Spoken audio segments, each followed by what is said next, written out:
meus amigos, boa tarde, meus doutores, tudo bem? Falamos aqui do primeiro congresso de prática previdenciária do Nordeste, aqui, idealizado pelo meu amigo professor Vitor Carvalho. E com a gente batendo um papo hoje aí sobre prospecção, valorização da advocacia e planejamento previdenciário, nosso amigo e professor Márcio Hartz. Acertou, Acertei? acertou, começamos bem. Ei, como é que tá, professor? Tudo Tudo bem? bem, um prazer estar aqui com essa galera animada aqui do AutoCast, João Paulo, a turma toda por aqui. Muito legal, muito legal. Um prazerzaço mesmo, Piauí, primeira vez, então a experiência está sendo excelente. Gostaria de agradecer a sua disponibilidade desde lá do Instagram, quando lhe formalizei o convite. Bem-vindo ao Piauí, vem aí sentir esse calorzinho gostoso. Tá um calorzinho, tá um calorzinho. Pegou um tempo bom, bem Bro, que é mais quente do que o normal. É, tá bem quente, ó pessoal, tá bem quente. Meus amigos, vocês que não tiveram a graça de participar da palestra do professor Márcio, vamos estar aqui agora sabendo um pouco. Vamos falar aqui um pouquinho sobre a questão da prospecção, que eu acho que ainda se torna e ainda é a grande dúvida dos advogados, mesmo os recém-formados, que já têm uma carreira. Eu acho que a grande dor é essa, né, João Paulo? Quando o advogado começa a jornada, né, sai da faculdade, aí faz a OAB, passa, acho que a grande dor é como é que eu vou conseguir o cliente? E aí a gente passa falando sobre consultoria, sobre planejamento, tá, mas como é que eu faço para chegar nesse cliente? E aí a gente falou um pouco sobre isso na palestra hoje, na construção dessa relação de prospecção. Talvez uma forma mais confortável, mais segura no primeiro momento é trabalhar com dois tipos de marketing que a gente vem falando. O marketing de indicação, que é quando você já teve um cliente, atendeu bem aquele cliente e ele é um potencial multiplicador do seu trabalho. Todo cliente é um possível vendedor do seu trabalho. Se a gente faz um bom trabalho, a tendência é que ele traga algum tipo de cliente. E quando o cliente indica alguém, a gente tem um fenômeno aqui que acontece, porque o cliente empresta a credibilidade dele com outra pessoa para você. Então ele traz uma pessoa que confia nele e ele já diz: pode confiar no Márcio, pode confiar no João Paulo, pode confiar no advogado, no doutor, pode confiar no doutor que ele vai resolver o seu problema. Então acho que a primeira coisa é essa. A segunda é também o marketing de parceria, que é uma coisa que o advogado previdenciarista explora muito pouco ainda, né? Só que a gente pensa parceria sempre com outros advogados e a gente tem, para fins de planejamento previdenciário, a gente poderia ter parcerias, por exemplo, com escritório de contabilidade. Pô, o cara faz a contabilidade de dezenas de empresários, de centenas de empresários. Todo empresário é um cliente para planejamento previdenciário. Todo. E são excelentes clientes para o planejamento. Combina uma parceria, define o percentual que o parceiro ganha, porque a parceria é diferente da indicação. A parceria ela é um ganha-ganha. Então, acho que por aí a gente começa a resolver o problema da prospecção. Mas só para complementar, quem escolhe o direito previdenciário naturalmente tem cliente, porque a própria família começa a perguntar quando é que eu vou me aposentar, e a tia, a avó, a mãe, o primo. Então a gente começa por aí também. Então acho que dá para começar com essas três aí: família, marketing de indicação, marketing de parceria. É interessante isso. Professor, eu trago a premissa de que o advogado, ele não é só advogado quando ele está no escritório, principalmente no direito previdenciário. Por quê? Você é advogado na fila do banco, você é advogado comprando uma carne no mercado, fazendo no supermercado. Eu mesmo, particularmente, a feira do escritório, quem faz sou eu. Lá eu vejo um cliente, lá eu vejo alguém que quer tirar uma dúvida e tal. Então você não deixa de ser advogado nunca. E aí essa questão da prospecção que você falou, das parcerias do advogado, ele explora muito só o advogado. Ah, não, fulano faz criminal, eu faço previdenciário, a gente vai fazendo parceria. Dá certo, dá, mas a questão vem muito pouco. Vem muito pouco. E essa sua pegada da contabilidade, esse aí é um bizu importantíssimo. Fique ligado. Porque a gente não é natural para nós isso. A gente conhece as nossas relações, são os advogados, mas quem tem escritório, daqui a pouco tem um contador. Puxa vida. Chega no contador e fala: meu velho, traz para mim aqui. Vamos lá, né? Manda pro doutor que o doutor resolve. É isso aí, é isso aí. É bem interessante. E aí também chegou o cliente. O que está muito em alta agora que se fala, que o senhor até falou, é a questão do planejamento, da questão do planejamento previdenciário. Pós-reforma, isso trouxe uma preocupação muito grande para a população. Sabe? Quando é que eu vou me aposentar? Será que eu vou me aposentar? Quanto eu vou receber? E aí é uma questão de prospecção também muito boa. Sabe que aqui a gente tem uma prospecção passiva, né? Que o cliente nos procura. Sabe que, João Paulo, quando a gente teve a reforma da Previdência, primeiro primeiro choque, né? Aquele choque inicial é, nossa, o mercado foi afetado, meus processos vão acabar, eu como advogado vou ter prejuízo, vou ter menos clientes. E eu pensei exatamente o contrário, porque eu via na reforma, quando eu li o texto, eu disse, caramba, isso aqui vai ter muita oportunidade aqui para nós.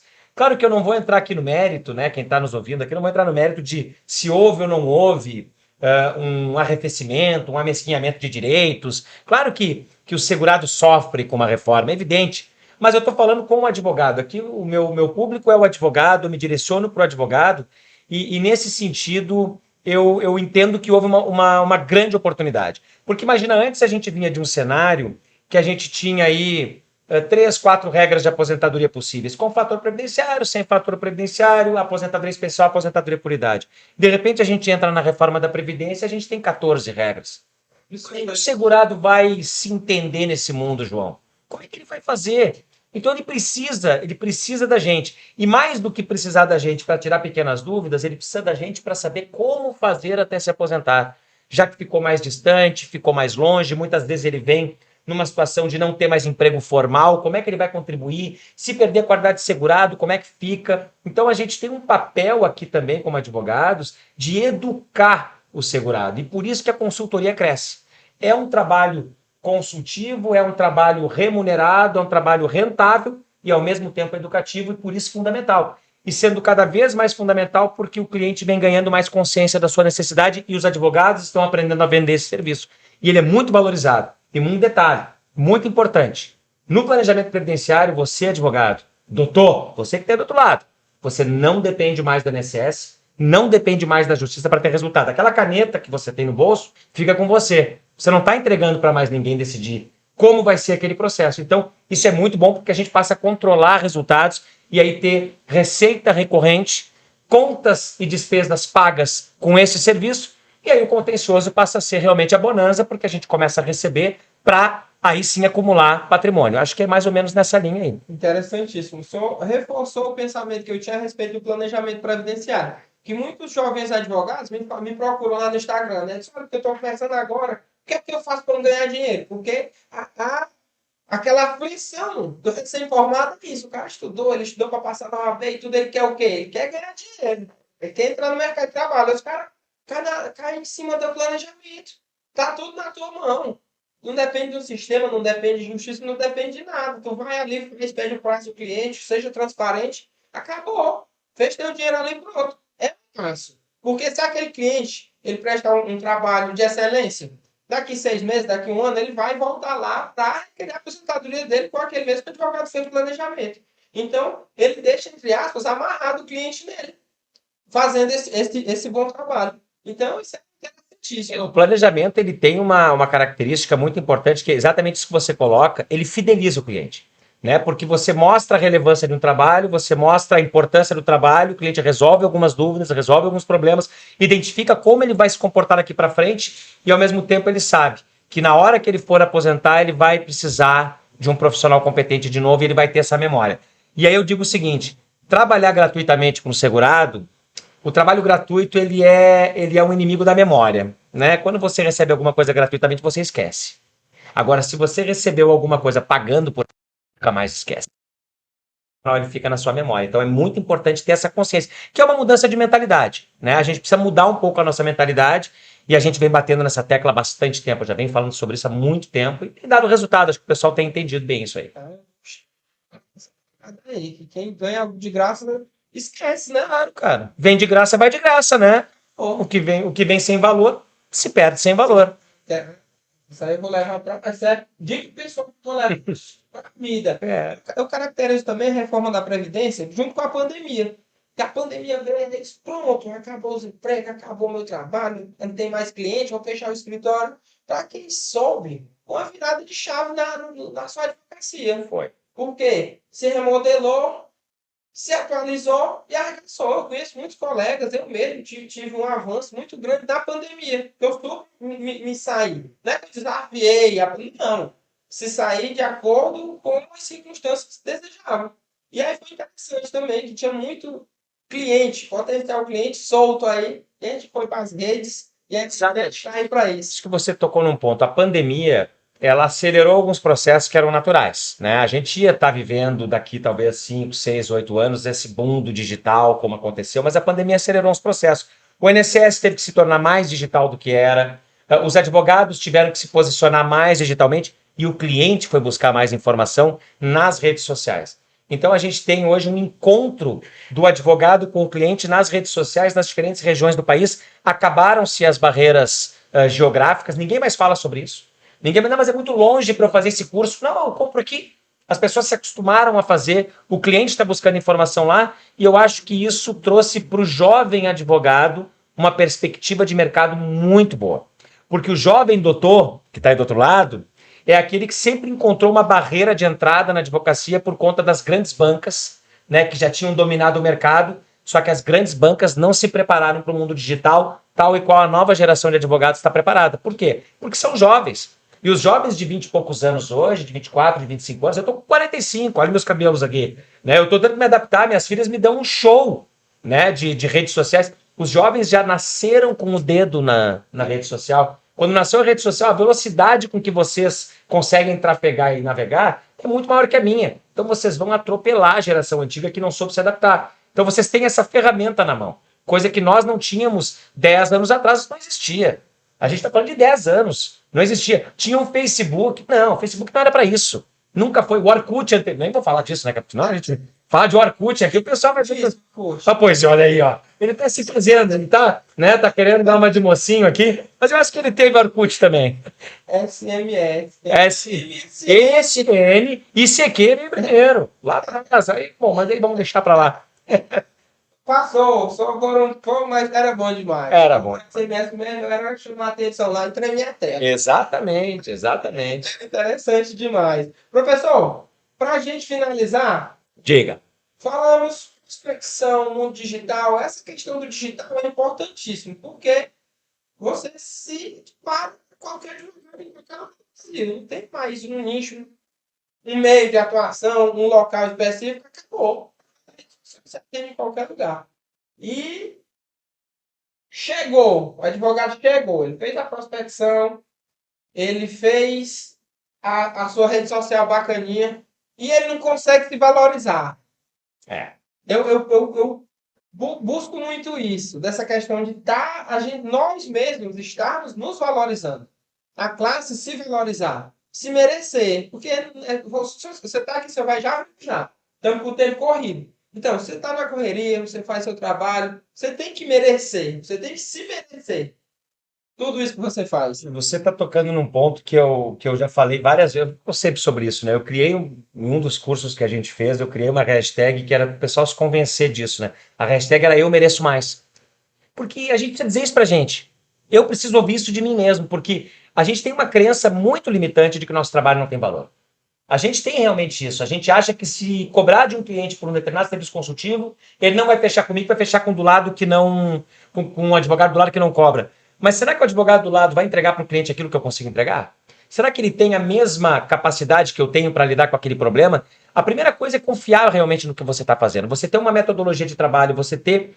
o estudo é óbvio, claro, o aprofundamento teórico, técnico, prático da advocacia, mas você tem que ganhar em autoestima, você tem que ganhar em autoconfiança, você precisa entender que o seu trabalho tem valor. E como é que você faz isso? Quando você consegue desenvolver um planejamento previdenciário e você entende a reação do cliente. Hoje eu apresentei um modelo de planejamento previdenciário aqui no Congresso, e eu tenho certeza, porque eu recebi esses comentários do pessoal, caramba, é isso? Eu disse, é isso. É isso. E essa é a cara que o cliente faz quando recebe o planejamento. Então, quando ele recebe aquilo, ele entende por que ele tem que me pagar um bom valor pelo planejamento, e mais do que ele entender, pessoal, eu entendo o valor que eu entreguei para o cliente. Então, não é só eu me convencer que eu tenho valor porque eu quero. Não, é porque eu mereço. E quando a gente entende que merece, aí você tem que olhar para trás. Quanto tempo você levou para se formar? Como é que foi a sua caminhada até a formatura, depois para passar na OAB, depois para poder se atualizar, fazer uma especialização? Todos os dias você tem que estar se atualizando, você está consumindo cursos toda hora pela internet, que eu sei que você está consumindo cursos. Como é que você fez? Quanto custou isso para você? Quanto custa a sua hora de trabalho? Calcula, essa é a dica, João Paulo, calcula a tua hora de trabalho. Pega uma planilha e bota tudo que o escritório custa. Aí você vai ver quanto você paga para trabalhar de graça. Esse é o primeiro passo para a valorização. Então eu acredito muito nisso. Eu tenho falado muito sobre isso e, olha, tenho convencido muita gente disso. É olhar no retrovisor, né? Olhar para o retrovisor para depois olhar para frente. Porque às vezes a gente tá aqui e aí diz, eu vou fazer aqui que ele é meu amigo, vou fazer aqui é de graça.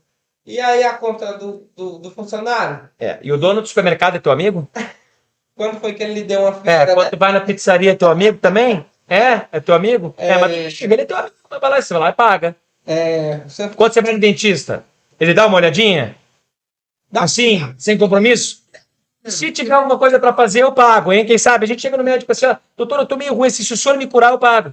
Não, mas quem disse que é obrigação é de curar? no resultado, É, faça a minha plástica aqui, se ficar, se eu gostar, eu pago. exatamente.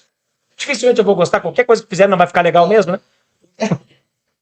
Interessantíssimo, porque aí não vai mais nem pro direito, aí vai pra mentalidade. Exato. Mentalidade de se merecer. É isso aí. Professor, estão botando pressão na gente aqui, ó. Minha madrinha tá me chamando ali já para me levar para o aeroporto. Obrigado, você. Tô muito bem. Agora vai ter que vir aqui e vai ter que botar o chapéu de cangaceiro. Sabe que isso aqui é meu sonho, né? Posso botar? Sim. Realiza, olha aí, ó. Falei, gente, olha só isso. Isso aqui merece até, hein? O que vocês acham? Olha isso. Como é que eu tenho que ter uma pose de cangaceiro? Eu não sei fazer a pose de cangaceiro. Uma cachaçinha na mão, talvez, aqui, ó.